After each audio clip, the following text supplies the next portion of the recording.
On va lire dans l'Évangile selon Matthieu, au chapitre 8.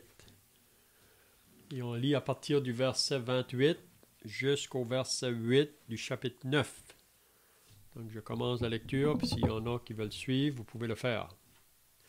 Matthieu 8 et le verset 28. Lorsqu'il fut à l'autre bord, dans le pays des Cataréniens, deux démoniaques sortant des sépulcres vinrent au-devant de lui.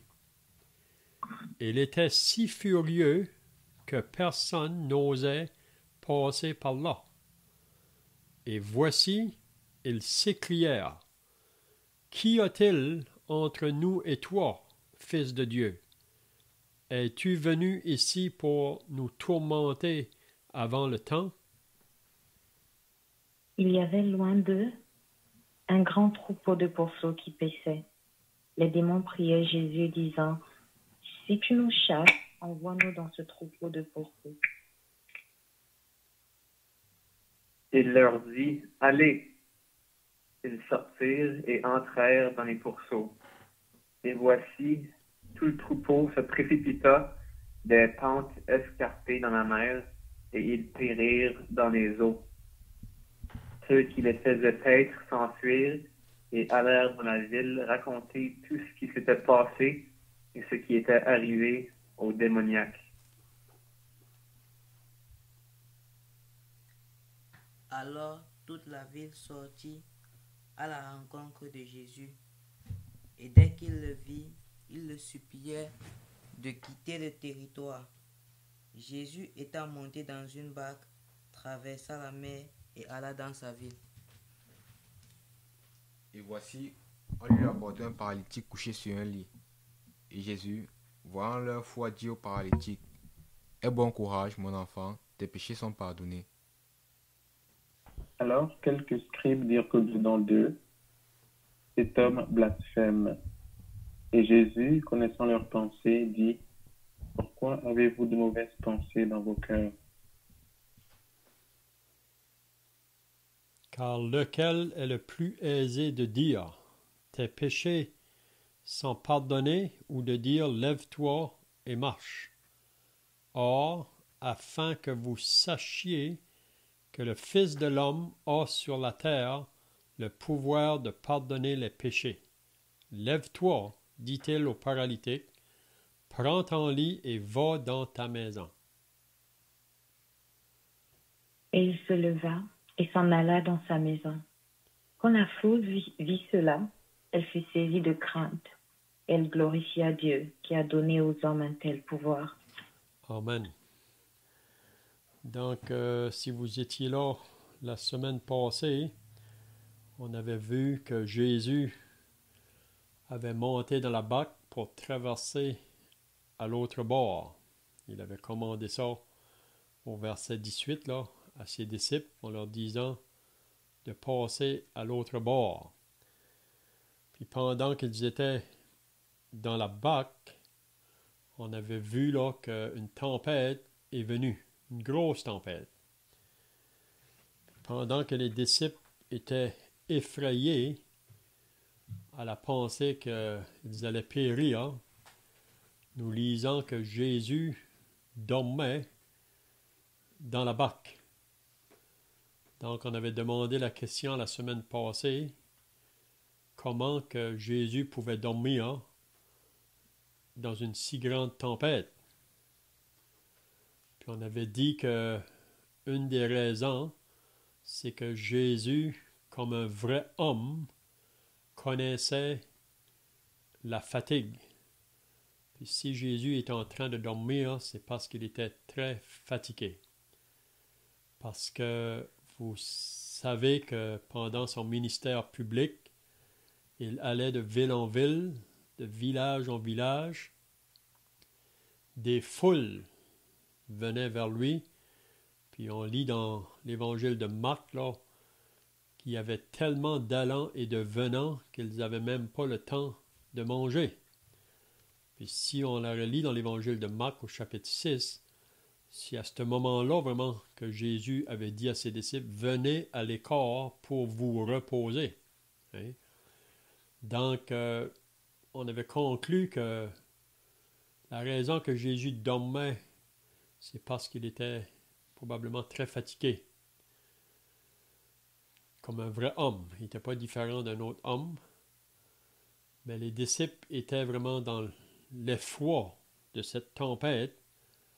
Puis c'est là qu'ils ont dit en eux-mêmes, il faut le réveiller.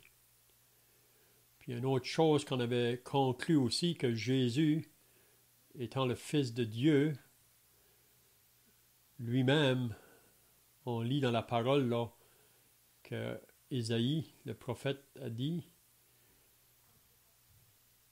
c'est dans le calme et la confiance que sera votre force. Donc on sait que c'est la parole de Dieu, donc c'est Jésus lui-même qui est la parole. Donc on peut voir face à une grande tempête, il est tranquille, il est calme, mais on sait qu'au travers de cette tempête, Dieu veut apprendre une leçon à ses disciples. On voit ça là, parce que Jésus même leur a fait un reproche par la suite là. Donc, le reproche que Jésus leur a fait, pourquoi avez-vous peur, gens de peu de foi? Mais chacun de nous, si on avait été là, on aurait eu aussi peur. Mais les disciples, ils sont des jeunes croyants vraiment. Vous savez, c'est juste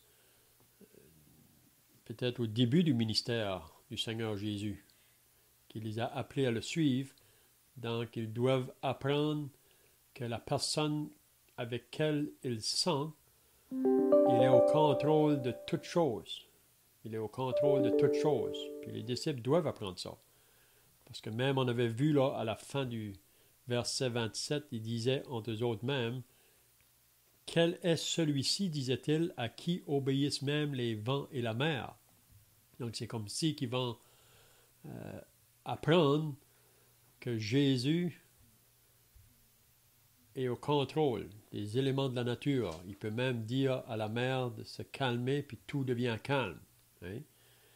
Donc, qu'est-ce qu'on avait pu faire dans l'application, là, que dans nos vies chrétiennes, pour nous qui sommes sauvés, on est comme dans un voyage.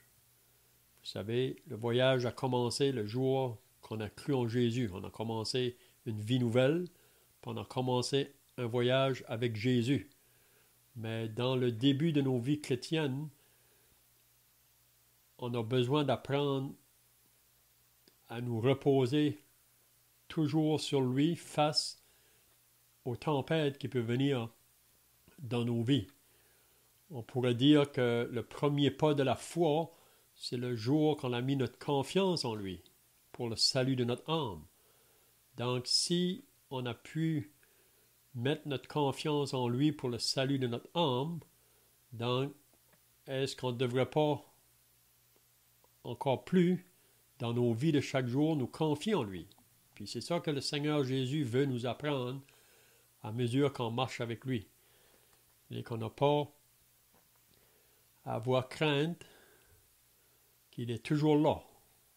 Il va toujours être là à nos côtés pour calmer les tempêtes qui viennent sur notre chemin. Donc ce soir, on va partir au verset 28. Donc je ne sais pas si que quelqu'un a d'autres pensées de ce qu'on avait vu la semaine passée, là, ou des questions sur le sujet. Si vous en avez, vous pouvez le faire. Sinon, on commence au verset 28 de Matthieu chapitre 8.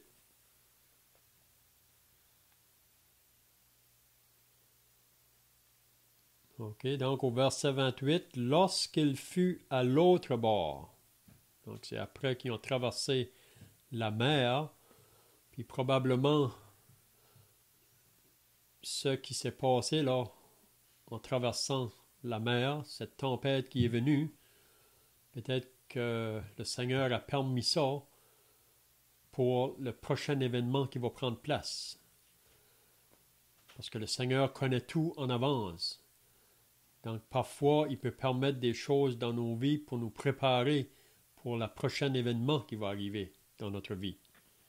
Puis ici, quand ils arrivent l'autre bord, dans le pays de Catharénien, ça nous dit que 2 démoniaques sortant des sépulcres, ça veut dire qu'ils vivaient là où est les tombeaux, ces 2 hommes-là, ils sont sortis des sépulcres, puis ils sont venus au-devant de lui.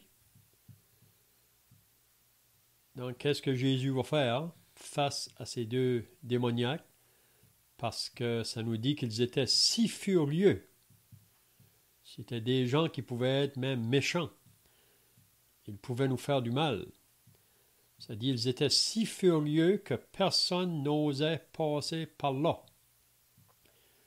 Donc ici, on voit dans Matthieu, quand il raconte cet événement-là, il parle de 2 démoniaques.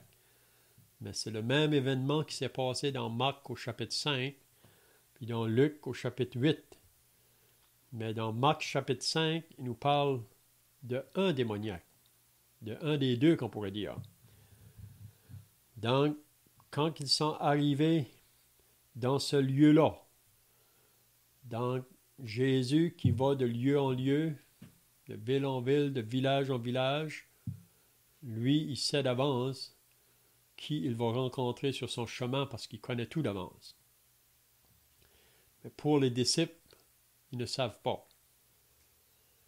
Mais quand ils arrivent là, ils rencontrent 2 démoniaques. Donc, si je demandais la question, qu'est-ce que c'est des démoniaques? Qu'est-ce que ça veut nous dire, ça? Qu'est-ce que ça comprend de rencontrer des démoniaques? Est-ce que vous avez des pensées? On peut dire que ce sont des gens qui sont habités par des esprits du démon.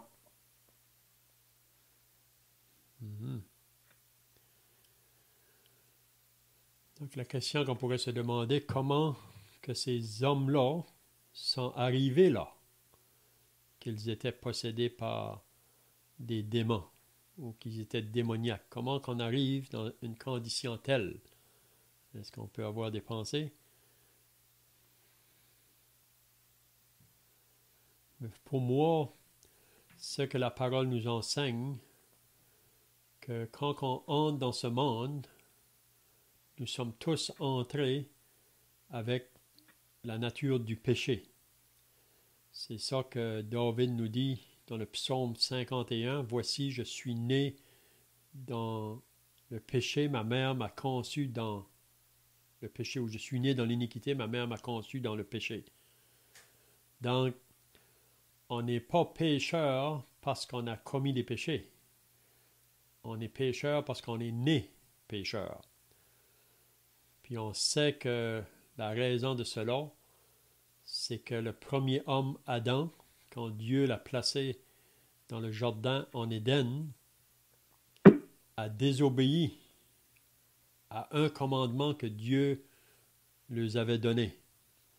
Dieu avait dit à Adam et Ève qu'ils pouvaient manger de tous les arbres ou les fruits qui se trouvaient dans le jardin, excepté un arbre qui était au milieu, qu'ils ne devaient pas en manger, parce que le jour où ils allaient en manger, ils mourraient. Puis vous savez l'histoire, que le diable est venu par le serpent, puis il a séduit Ève. Puis Ève a mangé de ce fruit, puis ça nous dit ensuite que Adam en a mangé. Puis c'est vraiment Adam qui était responsable devant Dieu. C'est à lui, premièrement, que le commandement avait été donné. C'est pour ça qu'on lit dans Romains 5, au verset 12, c'est pourquoi par un seul homme, Adam, le péché est entré dans le monde, et par le péché, la mort, et ainsi la mort s'est étendue sur tous les hommes, parce que tous ont péché. Donc le péché nous mène à la mort physique et aussi à la seconde mort, la mort spirituelle. Donc, on est né donc avec cette nature Puis l'enfant qui naît est innocent. Et on ne dirait pas que cet enfant-là, à un moment donné, il pourrait faire du mal. C'est vraiment innocent, un enfant. Mais c'est juste une question de temps, de jours et de mois ou d'années, que parce qu'on est né avec la nature du péché, on prend le chemin là, de la désobéissance. On entre dans ce chemin-là. Puis vous savez que même encore aujourd'hui, 6000 ans plus tard, qu'il y a encore des personnes parce qu'ils se sont exposés au péché. Puis le péché, vraiment, c'est ça qui fait qu'à un moment donné, on peut devenir possédé par les démons ou les mauvais esprits. Vous savez, le péché lie ou enchaîne ou rend l'homme esclave. Puis il y a beaucoup de gens aujourd'hui qui sont dans l'esclavage du péché. Puis probablement, vous pouvez mentionner plusieurs péchés qui tiennent l'homme dans son esclavage.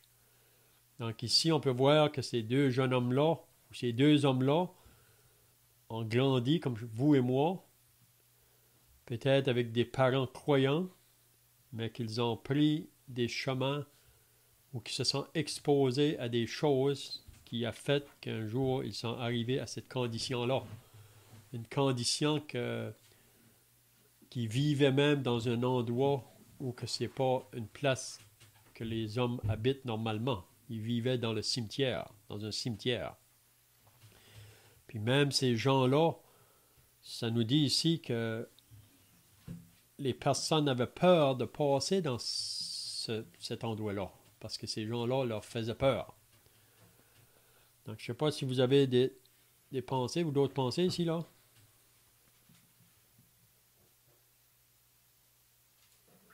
Tu as dit, Léon, qu'on ne devenait pas pécheur parce qu'on commettait des péchés, mais qu'on venait au monde pécheur. En fait, Jésus dit qu'on reconnaît un arbre à ses fruits et comme on pêche, on est pécheur. Donc, on porte simplement le fruit de ce que l'on est par nature, par naissance, comme tu le mentionnais.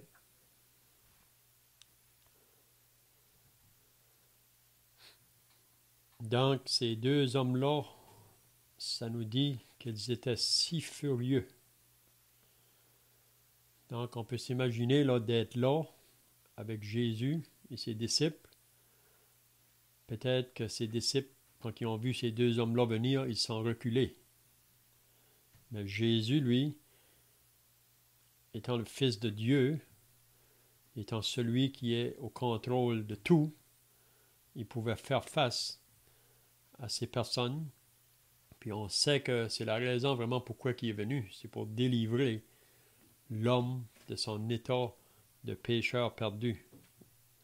Puis vous savez, quand on est sauvé, on n'est pas seulement sauvé de l'enfer, mais on est sauvé de beaucoup de difficultés qui peuvent arriver dans la vie là, à cause de cette nature que nous possédons. Hein?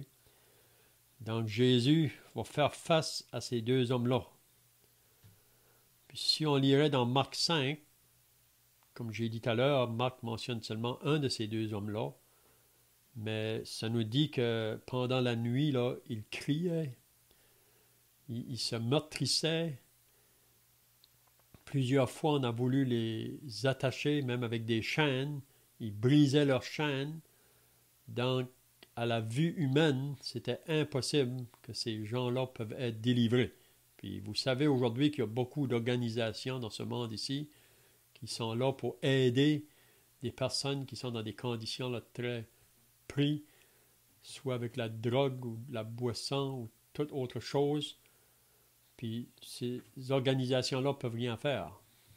Parfois, ça peut modérer la personne, mais le moment qu'elle retombe, elle devient encore pire. Donc, on va voir ici qu'est-ce qui va prendre place quand Jésus arrive sur le terrain. Puis c'est comme j'ai dit, Jésus est venu chercher et sauver ce qui est perdu. Je ne sais pas si vous avez d'autres pensées là. Juste comme vous disiez, on vient au monde pécheur et en tant que pécheur, on n'a pas l'Esprit de Dieu. Et comme vous avez dit, le Seigneur Jésus-Christ a contrôle sur toutes choses. C'est la même chose vraiment pour Dieu dans la Trinité de Dieu. Et si quelqu'un a l'Esprit de Dieu, les démons ne peuvent pas prendre contrôle. Le Seigneur avait expliqué ça dans d'autres endroits dans la parole. Donc on peut vraiment voir, parce qu'on peut des fois entendre des gens qui disent que ils ne peuvent pas être possédés ou qui sont nés avec l'Esprit de Dieu et toutes sortes de choses. Fait que ce qui est arrivé ici à ces gens, ça peut arriver, ça aurait pu arriver à tout le monde parce que les démons, ils peuvent choisir n'importe quelle cible qui n'a pas l'Esprit de Dieu et puis si ça les convient, ils peuvent habiter à l'intérieur. Fait que ça aurait pu arriver à tout le monde. Donc dans ce monde ici, il y a vraiment on peut dire qu'il y a deux entités.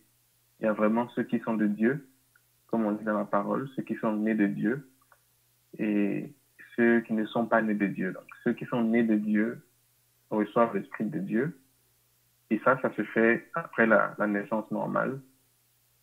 Maintenant, ceux qui n'ont jamais reçu l'Esprit de Dieu, depuis qu'ils sont nés, c'est un peu comme si ils peuvent être occupés par toutes sortes de choses.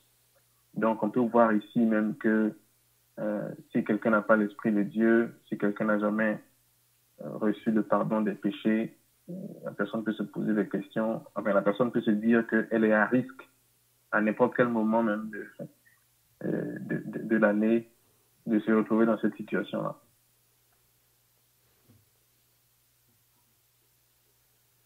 Donc au verset 29, on voit que c'est ces deux hommes-là qui ont parlé en premier, si on peut dire, là. Ça dit qu'ils se sont écriés. Et voici, ils s'écrièrent. Puis ce qu'ils ont crié, qu'y a-t-il entre nous et toi, fils de Dieu? Donc une chose ici, ces hommes-là reconnaissaient que la personne qui était en face d'eux, ils le reconnaissaient comme le fils de Dieu. Est-ce possible qu'ils avaient entendu déjà parler à propos de Jésus? Ils savaient à propos de lui. Celui qui fait des miracles, celui qui guérit les maladies. Vous savez, Jésus, sa renommée était répandue partout. On avait entendu parler de lui. Donc ici, on voit que ces hommes-là qui étaient possédés par les démons reconnaissent que Jésus est fils de Dieu. Puis ça nous dit, ils ont dit, es-tu venu ici pour nous tourmenter avant le temps? Qu'est-ce qu'il veut dire ici? Qu'est-ce que ça comprend, ça, ici?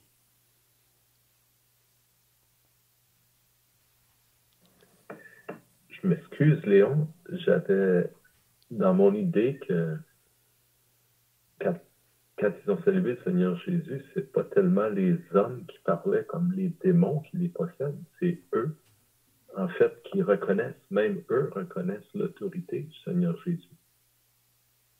Et ils savent qu'il a autorité même sur eux et qu'il pourrait les retourner de là d'où ils viennent. Et ils sont condamnés parce que c'est des anges déchus, c'est des anges qui ont péché. Et aucun péché ne peut cohabiter, si on veut dire, avec Dieu. Donc, ils seront condamnés et la sentence, eux, ils sont dans une période d'attente ou de, comment dire, je ne dirais pas de grâce de Dieu, mais au moins d'attente avant le jugement de Dieu qui viendra en son temps. Mais j'avais l'impression que c'était eux qui avaient interpellé en fait le Seigneur Jésus en le reconnaissant comme étant le Fils de Dieu. Oui, c'est ça. Oui, puis c'est ça qu'on lit au verset 31, là, les démons.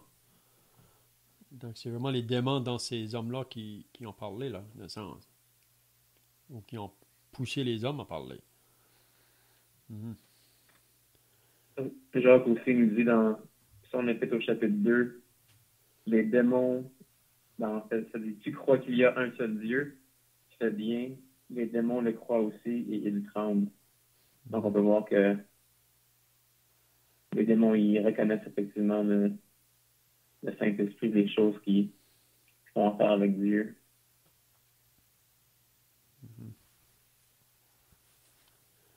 Ça nous montre aussi que c'est pas le fait de savoir que Jésus existe, que Dieu existe, qui nous sauve. Parce que, comme tu viens de le mentionner, Jacques nous dit que les démons croient en Dieu. Il y en a beaucoup de gens qui disent « Ah, moi, je crois en Dieu ». Ils se pensent être corrects parce qu'ils croient en Dieu. Mais c'est pas ça qui sauve. C'est plus hors Dieu que de croire en Dieu. Donc, ce qui nous sauve, c'est de croire ce que Dieu dit, ce que Dieu a fait. Et ce que Dieu nous dit, c'est que nous ne pouvons pas être sauvés autrement qu'en croyant dans le Seigneur Jésus. Donc, c'est vraiment de croire ce que Dieu nous a dit, ce que Dieu nous dit, il nous répète. Et Dieu nous a prouvé son amour en envoyant son Fils. Donc, on a tout raison de croire ce que Dieu nous dit. Et en fait, le péchauffement d'Adam et Ève, c'est qu'ils ont douté de ce que Dieu dit. Et un peu un retour du balancier, peut-être, même s'ils ont douté au commencement. Aujourd'hui, on est sauvé par la foi, donc en croyant et non pas en doutant. Et pour celui qui doute ou celui qui refuse, il n'y a pas de salut. Donc, c'est toute l'importance effectivement, de croire, mais en Dieu, et non juste de croire qu'il y a un Dieu quelconque qui existe et de ne pas le connaître. Le salut, c'est vraiment de croire en Dieu, de connaître Dieu.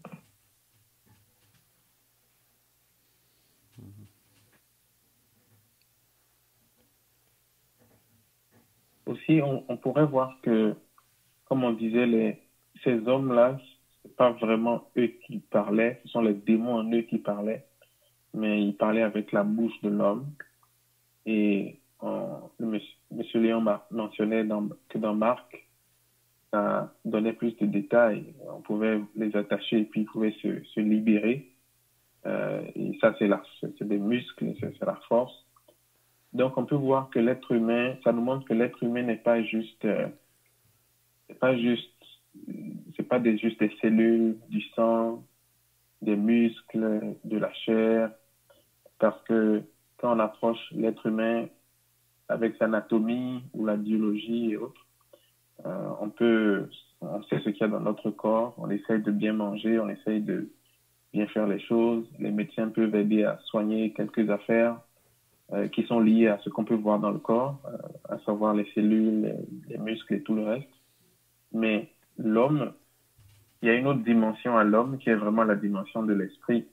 Parce qu'on peut voir vraiment qu'ici, il y a des gens qui parlent, mais c'est pas vraiment eux qui parlent. C'est comme si c'est un autre logiciel ou c'est une autre cassette qui a été mise dans la radio. Donc, du coup, ça interpelle vraiment l'homme s'il prend soin de son corps, s'il prend soin de ce qu'il peut voir. Il faut qu'il cherche aussi comment est-ce qu'on fait pour prendre soin de ce qu'on ne voit pas, mais qui fait aussi partie de nous. Et c'est justement de ça que le Seigneur nous parle aussi dans son message. Donc, es-tu venu ici pour nous tourmenter? Donc, le moment qu'ils viennent en contact avec Jésus, ils sont dérangés, si on peut dire. Ça les tourmente. Puis on peut croire la même chose aujourd'hui. Quand que Dieu commence à faire une œuvre dans la vie d'une personne, souvent, ça peut troubler, ça peut déranger. Et parce que Jésus est la lumière qui vient pour éclairer tous les hommes, mais on sait que les hommes préfèrent les ténèbres à la lumière. Donc, ils préfèrent le mal ou le péché. Mais quand l'homme arrive là dans un état, comment je dirais, chargé et fatigué, parce que c'est ça que le péché vraiment apporte à l'homme, ça ne va jamais satisfaire l'être humain. La raison, c'est parce qu'il y a un vide à l'intérieur de chaque être humain, puis on essaye de combler le vide par autre chose que Dieu. Donc, on va vers toutes sortes de choses que le monde a à nous offrir, puis on sait qu'en arrière de tout ça, c'est le diable. Mais plus qu'on cherche dans les choses, plus qu'on réalise que le vide est toujours là. Parce qu'il y a seulement le Seigneur Jésus qui peut combler ce vide-là, le vide intérieur. Donc ici, face au Seigneur Jésus, ces deux hommes-là, possédés par les démons, ils deviennent dérangés, si on peut dire. Ils sont tourmentés. Parce qu'on sait qu'on ne peut pas lier la lumière et les ténèbres ensemble. Mais le Seigneur Jésus, lui, il vient pour libérer. Parce que dans nos péchés, vraiment, on est des esclaves. Beaucoup de gens pensent aujourd'hui qu'ils sont libres. Et on entend ça partout aujourd'hui. Le monde crie pour la liberté. Mais l'homme n'est pas libre. L'homme est esclave de son péché. Puis beaucoup même, ils sont ignorants de ça. Puis on sait que s'ils persistent ou qu'ils continuent dans cette voie-là, c'est la voie de la perdition. Puis c'est ça que le diable veut vraiment. On a regardé ça ce matin. Ça nous dit que le voleur, le diable, il vient pour voler, égorger et détruire. Donc le diable ne veut jamais apporter du bien à l'homme. Il veut le détruire. Donc c'est ça qu'il voulait faire avec les deux hommes ici. Hein? Les démons, vraiment, c'était dans le but de détruire ces hommes-là. Mais es-tu venu ici pour nous tourmenter avant le temps? Vous avez d'autres pensées là? Quand on lit dans l'Apocalypse, on voit que à la fin, Dieu va se débarrasser de certaines choses comme la mort, le diable et puis tous ses collaborateurs, ainsi que, évidemment, ceux qui n'auront pas cru en l'évangile du Seigneur Jésus-Christ. Est-ce qu'on pourrait dire que c'est de ce temps-là que les démons parlent ici, ou est-ce qu'il s'agit plutôt du temps où c'est que le Seigneur, quand il s'est sacrifié, ça mentionne quelque part dans une des épîtres de Pierre peut-être que il a livré vraiment certaines autorités en spectacle. Est-ce que c'est plutôt de ce moment-là qu'ils sont en train de parler? Qu'est-ce que vous en pensez?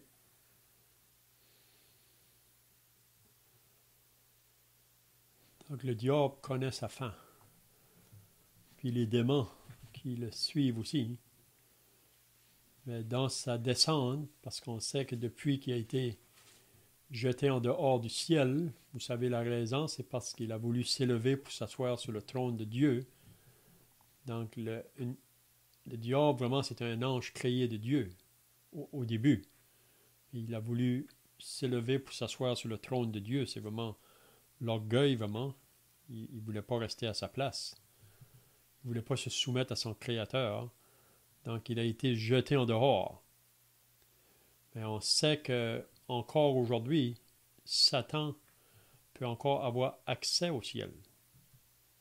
On voit ça dans Job au chapitre 1, que Satan pouvait avoir accès au ciel. Mais on sait que bientôt, il sera jeté en dehors de la sphère où il est présentement. Vous savez que présentement, il est dans la sphère céleste. C'est le deuxième ciel, on pourrait dire, la sphère où il y a les astres. C'est là que le diable se tient présentement avec ses démons. Mais on sait que au milieu de la tribulation, dans la deuxième partie de la tribulation, on sait qu'il va y avoir une guerre dans le ciel entre Michel et ses anges contre le dragon ou le diable. Puis c'est à ce moment-là qu'il va être jeté sur la terre. Donc, il sera jeté sur la terre avec ses démons, puis il va savoir que son temps est court, puis il va faire tout son possible pour détruire tous ceux qui croient en Dieu ou tous ceux qui est de Dieu. Hein? Donc, il sait que sa fin, c'est les temps de feu. C'est là qu'il va terminer. On sait que l'Antichrist et le faux prophète seront jetés dans l'étang de feu 1000 ans avant le diable.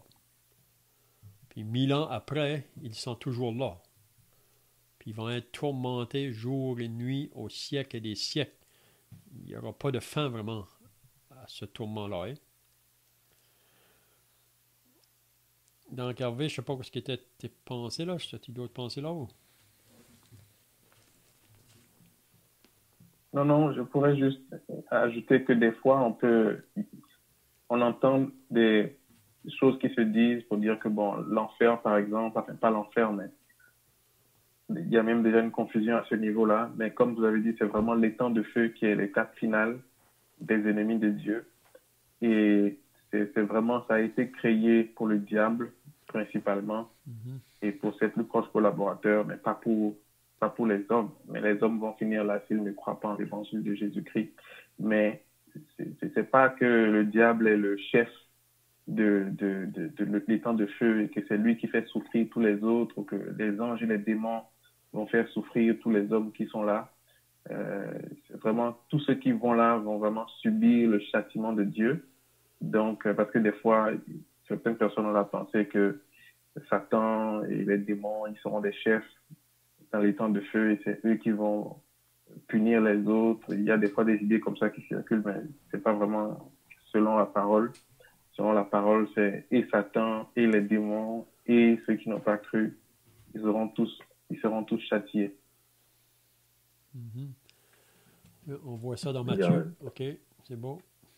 Juste pour mentionner qu'il y a beaucoup de choses aujourd'hui que les gens, en général, ont tendance à ne pas croire. Les gens pensent que le diable, c'est une invention, que ça n'existe pas, que ce n'est pas vrai. Les anges et les démons également, donc ça expose les gens à être victimes de ces mêmes démons, si on veut, parce qu'ils ne prendront plus garde à ce que Dieu dit ou Dieu demande, parce que Dieu nous donne des commandements pour nous tenir loin de l'influence de ces démons-là. Donc, les démons, c'est une chose. Et beaucoup de gens aussi croient qu'ils sont enfants de Dieu. Ils pensent qu'ils sont nés de Dieu, nés enfants de Dieu par leur naissance naturelle. En fait, le mélange vient de ce que ils sont des créatures de Dieu. Dieu est leur créateur. Mais autant Dieu a créé Satan, autant Satan n'est pas un fils de Dieu. Satan a péché et est séparé de Dieu. Et nous avons tous péché.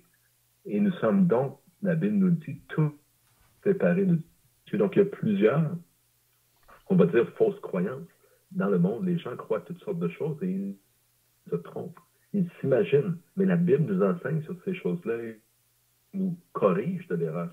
Je peux dire, et une autre erreur que tu as mentionnée, Léon, au niveau de l'esclavage. On vit dans un pays libre ici au Canada. C'est ce que les gens aiment à dire et c'est vrai. Et on jouit des bienfaits de la liberté dans le Canada. Et si on était restreint dans nos libertés, comme ils sont par exemple en Corée du Nord ou des choses du genre dans le monde, parce qu'il y en a malheureusement assez plein, on verrait plus c'est quoi. Cependant, en général, les gens se pensent libres, comme tu le mentionnais, Léon, et c'est pas nouveau. Dans Jean, chapitre 8, il me semble, ou 9, Jésus parlant aux Juifs, il leur laisse entendre qu'ils sont esclaves, et les Juifs n'acceptent pas cela. Ils disent, on n'a jamais été de personne, on est libre. C'est étrange même d'une façon qu'ils disaient ça, parce qu'ils étaient soumis, à tout le moins, sinon esclaves, ils étaient au moins soumis aux Romains qui dominaient sur eux. Ils se croyaient des hommes. Et Jésus leur a appris cette même vérité qu'ils ont refusée et que tu as mentionné, Léon, c'est-à-dire qu'ils ne sont pas libres. Le péché domine sur nous. On doit lutter contre le péché. On sait qu'on ne doit pas manger de chips, c'est pas bon pour la vie, pour la santé, boire de la liqueur et toutes sortes de choses. Il y en a qui savent aussi que c'est pas bon de fumer, pourtant ils vont fumer quand même. Et pourquoi cela? Parce qu'on est esclave du péché. Le péché domine sur nous. Donc, c'est une vérité sur laquelle on pourrait parler pendant des heures. C'est une chose, enfin, mon commentaire voulait se limiter à dire que c'est une chose qui n'est pas reconnue effectivement chez les gens. Les gens se pensent libres, ils se pensent en Dieu naturel de naissance, ou par le baptême dans leur religion, ou peu importe. Mais ce n'est pas le cas. C'est pas comme cela que Dieu nous dit qu'est la réalité finalement. Donc, on peut dire que c'était une grande emprise du diable quand il peut y avoir des personnes qui disent qu'il n'existe pas. Je pense que c'est une de ses plus grandes emprises sur la personne. C'est pour ça que, en pensant que le diable n'existe pas, donc on pense qu'on peut se livrer à n'importe quoi, puis il n'y a pas de problème. Mais vous savez qu'il y a même des endroits aujourd'hui qui associent avec le spiritisme, c'est vraiment les choses associées aux démons. Puis les gens s'exposent à toutes sortes de choses, puis c'est probablement ces deux hommes-là ici qu'on voit, là, c'est ça qui est arrivé. Ils sont exposés à toutes sortes de choses en pensant qu'il n'y a pas de problème. Puis il n'y a personne de nous, étant dans nos péchés, là, avant d'être sauvés, si le Seigneur ne nous avait pas sauvés, pour ceux qui sont sauvés, où serions-nous aujourd'hui? Et on pourrait être dans toutes sortes de conditions. Vous savez, il y a des personnes qui disaient « Moi, je ne serai pas comme lui » ou « Je ne ferai pas comme ça ». Mais c'est triste à dire, mais ces personnes-là sont trouvées parfois plus bas parce qu'on ne reconnaît pas qu'il y a un adversaire, le diable, puis son désir, c'est de nous détruire. C'est détruire les hommes. OK, je vois que le temps est passé, là. Donc, le verset 31, c'est juste que les démons vont prier Jésus. Donc, c'est toujours les démons qui parlent au travers de ces hommes-là, disant, si tu nous chasses, envoie-nous dans ce troupeau de pourceaux. On voit ailleurs qu'ils disent à Jésus de ne pas les envoyer dans l'abîme, parce qu'ils savent que c'est là qu'ils vont terminer vraiment. Mais ils vont demander à Jésus de les envoyer dans le troupeau de pourceaux. Puis Jésus va répondre à leur prière, hein, à ceux qui demandent. Au verset 32, il leur dit, allez. Donc Jésus commande aux démons d'aller dans les pourceaux. Donc je vois que le temps est passé, là peut-être qu'on peut garder ça pour la semaine prochaine, mais c'est aussi intéressant là, ici, que ces démons-là vont sortir de ces hommes-là pour aller dans les pourceaux. Donc à moins que vous avez d'autres pensées là, ou des questions, on va terminer par la prière. Notre Dieu, nous voulons te rendre grâce pour ton amour qui nous a été manifesté. Seigneur, tu n'agis pas en aucune façon comme ces démons que nous voyons. Ils cherchent à s'emparer de quelqu'un pour abuser de lui, pour le détruire. Vraiment, jamais en recherchant le bien de cette personne. Et Seigneur, combien nos cœurs peuvent être confiants dans ton amour. En regardant la croix, nous y voyons ton Fils mourir pour nous. Seigneur, ce que toi, tu fais pour nous. Toi qui es ô combien plus puissant que les démons, tu ne t'empares pas de nous contre notre volonté pour nous faire faire ce que tu voudrais que nous fassions. Mais tu parles à notre conscience. Tu fais appel à notre cœur. Et Seigneur, c'est ce que tu fais en vérité. Tu gagnes nos cœurs par ton amour. Nos cœurs de pierre, Seigneur, qui sont brisés par la tendresse de ta bonté. Et notre Dieu, tu nous pardonnes toute iniquité en sacrifiant ton Fils, le Seigneur Jésus, sur le bois infâme. Lui qui est tombé entre la main des impies à cause de nos péchés, de nos transgressions. Seigneur Dieu, nous voulons vraiment te glorifier pour ces choses que nous voyons maintenant avec clarté par ta parole, qui nous révèle ta pensée, la pensée de Dieu et non celle des hommes. Béni sois-tu, Père éternel, et bénis ces études pour chacun qui a la possibilité et qui prend le temps et qui a le désir, Seigneur, d'écouter ces choses et de s'instruire pour mieux te connaître et marcher dans tes voies. Aide-nous donc, Seigneur, dans cette voie, nous t'en prions, par Jésus, notre meilleur